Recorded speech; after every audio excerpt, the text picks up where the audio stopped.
ठीक है ना। कोटा का इंसिडेंट है, जैसा कि मैंने आपको बताया था, जिस कोचिंग में हम पढ़ते थे वहां पर ऐसे करके बैचेस थे क्लास 11th के। ठीक है, जैसा कि आप जानते हैं, अपनी स्टोरी में प्लॉट समझना बहुत जरूरी है। तो क्लास 11th के बैचेस थे PQRS। ठीक है, इसमें बैच थे दैट इज P1 से लेकर P9। इसमें थे सर Q1 से लेकर R1 से लेकर R9, शायद ये 9 तक थे या पता नहीं 12 तक थे, जहां तक मुझे याद है, और S1 से लेकर S9, है ना। तो बहुत सारे सर बैचेस बनते हैं क्लास 11th के, और यहां से शुरू होता है, इसकी तरफ बढ़ते जाओगे ये टॉपर्स का बैच होता है, समझ में। S9 से बढ़िया बैच S8, S8 से बढ़िया बैच, मतलब टेस्ट के बेसिस पे ही शफलिंग होती है। तो अपनी एंट्री जो है वो R8 में हुई थी। ठीक है, मतलब क्लास 10th के बाद में जब मैंने एग्जाम दिया, इसका एंट्रेंस टेस्ट होता है, बंसल क्लासेस का एंट्रेंस टेस्ट होता था उस टाइम पे, तो मैंने उसमें एंट्रेंस टेस्ट दिया, तो मेरा जो है वो एडमिशन R8 में हुआ। ठीक है, मतलब ये वाली लाइन छोड़ दो, इसके अंदर मेरे से आगे भी बहुत सारे बच्चे थे। ठीक है, जब क्लास 11th खत्म हुई तो मैं P7 में एक बार, हाँ P7 में था क्लास जब एंड हुई मेरी, मतलब जब ये पूरा क्लास 11th का सेशन हुआ तो ये कंप्लीट करके, ये बैचेस कंप्लीट करके मैं P7 तक पहुंच गया था। समझ में आया कि नहीं समझ में आया? तो हम लोग R8 में थे। तो जैसे कुछ दोस्त बन जाते हैं आपके, यहां पे हर महीने में या हर 2 महीने में आपके बैचेस चेंज हो रहे हैं, तो एक बार उस बैच के आपके कुछ दोस्त बन गए। तो मैं और मेरा दोस्त था विकास, हम दोनों लोग एक शफलिंग में सिर्फ आगे पीछे हुए थे। मैं चला गया था Q2 में और वो चला गया था Q6 में, ऐसे कुछ था। तो हम बाकी सब जगह सेम ही गए थे, मतलब वो भी मेरे साथ ही साथ, मतलब उसके भी नंबर उतने ही आ रहे थे जितने मेरे आते, मतलब आप पैरेलल बोल सकते हो। तो हम पहुंचे Q2 में। ठीक है ना। Q2 में पहुंचे, दूसरी या तीसरी शफलिंग, 3 शफलिंग होती है, 4 शफलिंग होती थी, मुझे एग्जैक्ट आइडिया नहीं है, बट हाँ इसके बाद में एक शफलिंग और हुई थी मैथ के टेस्ट के बेसिस पे, जिसमें मैं P7 पे पहुंच गया था। बंसल सर का फेवरेट हुआ करता था उस टाइम पे, कि वो बाकी सारे टेस्ट तो काउंट करते ही करते थे, एक साल में वो PNC का अकेला टेस्ट लेते थे जिसके बेसिस पे शफलिंग होती थी। ठीक है, अब बंसल सर थे, वो ऑनर थे, और उनकी बात कौन टाल सकता है। तो जैसे सिर्फ मैथ्स का और PNC का टेस्ट हुआ तो उसके बेसिस पे अपने ने मारी छलांग और सीधा मैं P7 में पहुंच गया। बट उससे पहले जहां पर केमिस्ट्री के भी मार्क्स जुड़ रहे थे तो मैं इतना आगे नहीं बढ़ पा रहा था, बिकॉज क्यूमुलेटिव स्कोर इतना अच्छा नहीं आ रहा था, तो मैं Q2 में पहुंच गया। ठीक है ना। तो मेरे साथ विकास भी था, मैं और विकास दोनों Q2 में पहुंचे थे, सॉरी विकास था Q6 में जब मैं Q2 में पहुंचा। ठीक है, हाँ P7 में दोनों एक साथ पहुंचे थे। तो होता क्या था, अब दोस्ती क्या है, बीच में यार 1-1.5 महीने किसी और बैच में रहना पड़ा, और उसी के साथ मैं पीजी भी शेयर कर रहा हूं, मतलब मेरे पीजी के फ्लोर पे भी रह रहा है, तो ऐसे अजीब सा लगता था कई बार। तो हम लोग क्या है उसमें, जैसे ही आप एंट्री करोगे, मतलब कोचिंग के अंदर जाओगे, तो वहां पर ऐसे एक डेस्क रखा होता था और उसके अंदर कार्टन के अंदर डीपीपीज पड़ी होती थी। आप यहां से लाइन बना के आइए, मतलब आप क्लास में जा रहे हो, आपकी जो डीपीपी है वो आप उठा लीजिए और आगे बढ़िए। ठीक है, एक एक डीपीपी लेके जाओ। यहां पर जो है वो आपके इन्विजिलेटर बोल दो या फिर गार्ड भैया बोल दो, वो खड़े रहते थे कि एक बच्चा ज्यादा डीपीपी ना ले जाए। तो हम लोग ऐसे डीपीपी लेके अपनी अपनी, तो मैं और विकास यहां तक साथ जाते थे। Q2 में मैं चला गया, फिर वो Q6 में वो चला गया, है ना। तो ध्यान सुनना, तो डीपीपी लेके हम चले गए। उसके बाद में क्या होता है, ये डीपीपी जैसे मान लो बहुत सारे बच्चे ऐसे भी है जो एब्सेंट रहते हैं या फिर जो नहीं आते कोचिंग फीस देकर, तो कुछ डीपीपी बच जाती है। अब बच्चों को तो एक रहता ही है ना कि भाई एक की जगह 2 डीपीपी मिल जाए, तो क्लास खत्म होने के बाद में ये प्रावधान होता था कि यहां जो डीपीपी बची है वो आप ले जा सकते हो। ठीक है, और अलग अलग फ्लोर होती थी Q2 और Q6 की। तो मैंने कहा एक काम करेंगे, अब मैं जा रहा हूं अपने बैच में, तू एक काम करना अपने यहां मिलेंगे, ठीक है, इसी डीपीपी वाले पॉइंट पे। तो ये कई दिन तक ये सिलसिला चला। एक बार जब मैं यहां आया तो विकास खड़ा था एक लड़की के साथ। ये खतरनाक सिचुएशन है, आप ध्यान सुनना, यहां से खतरनाक काम होता है। मैंने कहा एक सेकंड, गद्दारी कर बे, ये किस लड़की के साथ खड़ा है भाई, है ना।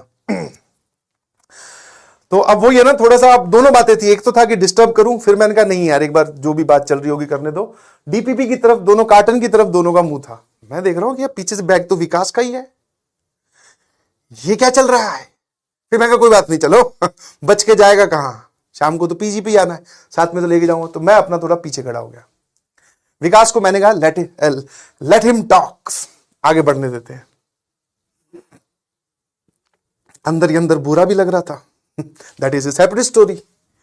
तो वो लड़की इधर चली गई, विकास वापस जैसे ही घूमा, और जो जनरली हर एक लड़के की आदत होती है, मैंने कहा भाई ये क्या सीन है, और ये किस रास्ते में चला गया तू। मैंने कहा तुझे 2 महीने या 1 महीने के लिए अकेला क्या छोड़ा, तू तो 5-10 दिन में ही बिगड़ गया।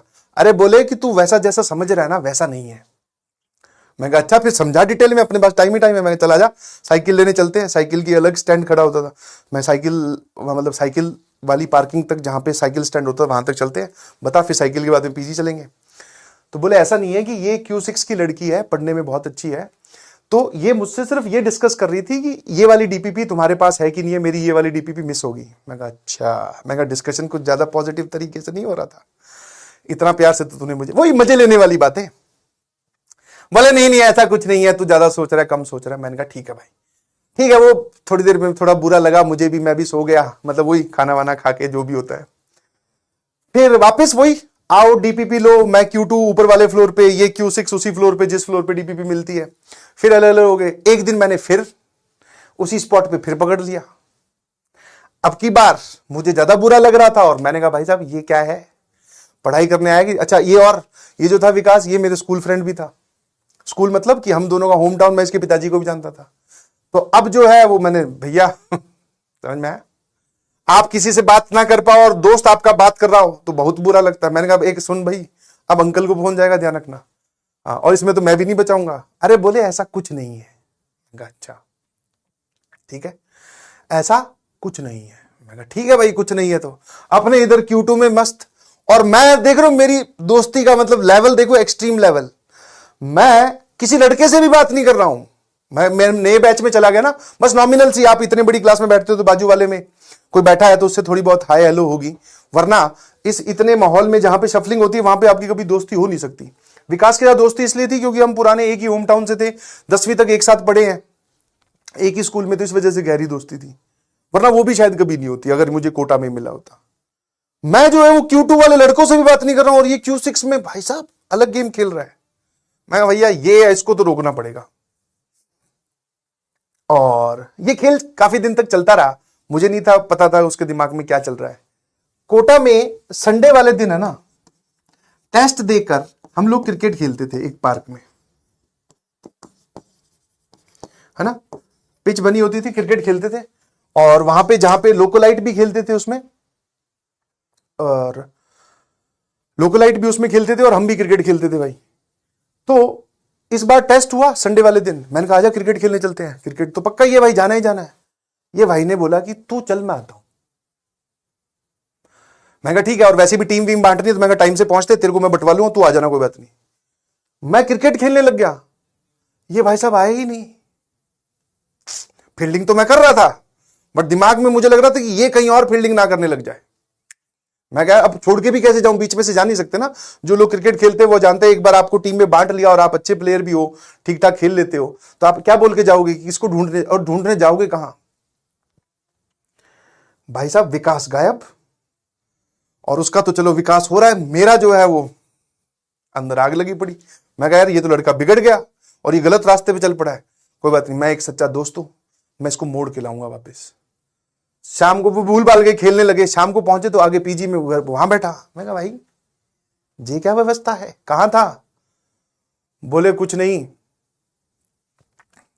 है। मैं कहा कुछ नहीं, अपूर्वा ने कॉपी मंगवाई थी। मैं कहा ये अपूर्वा कौन है। बोले वही जिसके हाथ तू हर बार हमें पकड़ लेता है। मैं कहा अच्छा। मैं कहा नाम नूम तक बात पहुंच गई है। बोले एक ही बैच में पढ़ते तो नाम तो पता चल ही जाता है। मैं कहा अच्छा, मुझे तो एक भी लड़की का नाम नहीं पता, मेरी बैच में भी बहुत सारी पढ़ती है। मैं कहा तू ज्यादा ना हीरो ना बन और ये रास्ते सुधार ले।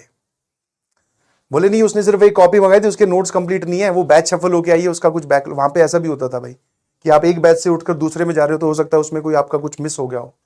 तो वो ऐसा समझा रहा था मुझे कि उसका कुछ एक आधे चैप्टर का या एक लेक्चर का कुछ नोट्स का बैकलॉग है, तो वो उसको नोट्स कंप्लीट करने, इसलिए मैंने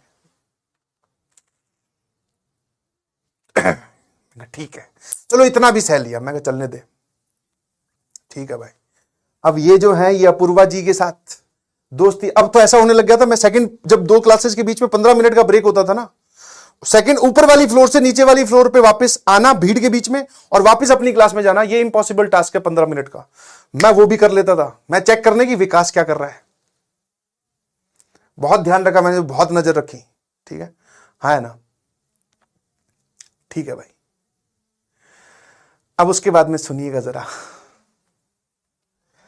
मैं और विकास, कोटा में एक मॉल है, कोटा मॉल, मतलब मॉल तो नहीं है। आप कभी रेलवे स्टेशन की तरफ गए हैं, पुराने टाइम की मैं बात करता हूं, तो रेलवे स्टेशन की तरफ है ना, वहां पे दुकानें हुआ करती थी, मतलब रेलवे स्टेशन की तरफ ही दुकानें हुआ करती थी। ठीक है, रेलवे स्टेशन।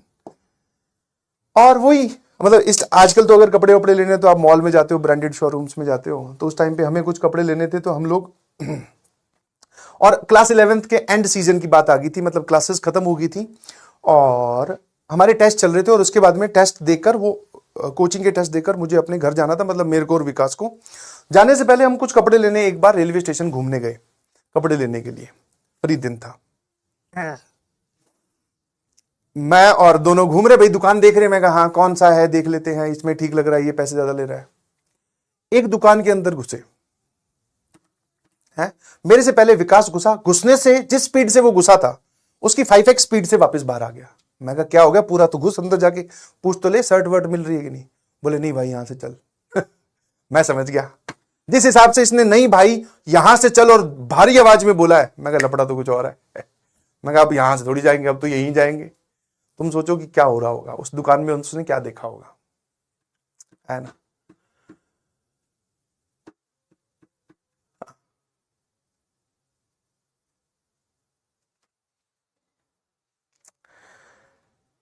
मैंने कहा चल, ऐसा क्या देख लिया, और मैं कहा अपने जरूर जाएंगे अंदर, मैं कहा हट पीछे हट। तो अंदर जाकर देखते हैं, वो जो अपूर्वा जी थी, वो इस पार्क के अंदर हमारे साथ एक लफंडल लड़का खेलने आता था, लोकलाइट, हमारी एज से थोड़ा सा बड़ा, मतलब हम 12वीं में हैं तो वो पक्का कॉलेज के फाइनल ईयर थर्ड ईयर में होगा, हम 11वीं में हैं तो वो कॉलेज के फाइनल थर्ड ईयर में होगा, जिसके पास में उस टाइम पे करिश्मा बाइक हुआ करती थी। हमारा उसका बस उसमें एक ही चीज अच्छी लगती थी, एक तो वो खेलने आता था बनियान में, जींस विंस पहन के, जूते वूते पहन के, ऊपर काली कलर की बनियान। मैं कहा यार ये कौन सा स्टाइल है, बट येलो कलर की करिश्मा थी तो उस पर सेट भी लगता था। मैं कहा करिश्मा है यार, बड़े होके कभी करिश्मा लेंगे, है ना। हमारे साथ में एक लफंडर लड़का खेलने आता, लफंडर मतलब समझ गए आप। अपूर्वा जी उस लड़के के साथ खड़ी होकर शॉपिंग कर रही थी। विकास का जो दिल टूटा ही टूटा, उसका तो अलग ही फीलिंग थी। मेरे को उस अपूर्वा पे अलग से गुस्सा आ रहा। मैं कहा ले देकर, इससे तो बढ़िया मेरा दोस्त था यार। वो अलग बात है हमारे पास करिश्मा नहीं है, ये बेचारा घुमा नहीं सकता, बट हाँ ऐसा तो नहीं है, समझ में। मैंने कहा बात कर ली जाए जाके एक बार। विकास कहता नहीं नहीं भाई चल यहां से, चल यहां से। मैं कहा नहीं एक बार चलते हैं, पूछ ही लेते हैं। मैं कहा ले देकर इधर ही, समझ में है ना। फिर कहीं पर पड़ी हुई किसी की बात हमें याद आई, ठीक है, कि लड़कियों को जनरली ऐसे ही लड़के पसंद आते हैं, समझ में। और उसका पॉजिटिव इंपैक्ट ये हुआ कि अगली बार जब हम क्लास 12th में आए, स्कूल जाकर पेपर देकर, इस बार विकास जी ने जो ताबड़तोड़ पढ़ाई करी है, अब दिल टूटा हुआ आशिक है ना, मतलब जितना भी टूटा, जितना भी जुड़ा था, जो भी था। दूसरी तीसरी सफलिंग में ही हम A5 में, A4 में या A7 में पहुंच गए थे दोनों लोग। फिर 12th मेंटेन करी। हाँ वो अलग बात है कि फाइनली हमारा सिलेक्शन नहीं हुआ, विकास का भी सिलेक्शन नहीं हुआ, हम दोनों ने फिर ड्रॉप लिया। अब की बार जब ड्रॉप लिया तो विकास ने कहीं और घर ले लिया था, घर मतलब लोकेलिटी बदल दी उसने, ठीक है ना। हाँ फाइनली उसकी रैंक शायद आईआईटी में भी एक्सटेंडेड मेरिट लिस्ट में आई थी, वो उसने भी एनआईटी से ही फिर करी अपनी ग्रेजुएशन, बीटेक जो है उसने एनआईटी से ही करी। But yes this is the story that I want to share, है ना। ऑल इंडिया रैंक 1 तो नहीं आई भाई, इतना तगड़ा दिल टूटा नहीं था वो, तो अगर थोड़ा सा और जुड़ता, है ना, तो और ज्यादा भयंकर टूटता ना। वो जो सीन देखकर मुझे भी अजीब सा लगा, मैं कहा यार ये क्या है। फिर विकास जी ने उससे बात करनी बंद कर दी और मैं मनी मन खुश, यस दोस्त वापस आ गया है। तो आप भी अपने आसपास कोई ऐसा अगर दोस्त फंस रहा है तो उसको वापस ला सकते हैं, ठीक है ना, ठीक है ना। विकास से बात करवाऊं, अरे नहीं भाई मरवाओगे क्या। ठीक है ना?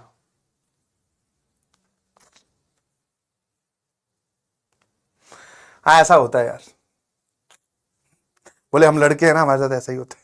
हाँ लड़कियों के भैया कोई हार्ड फीलिंग नहीं है बेटा, जस्ट एक इंसिडेंट है, जस्ट एक स्टोरी है, किसी को जनरलाइज नहीं कर रहा हूं, आप लोग मस्त रहे, ठीक है? आए ना? ठीक है, चलिए।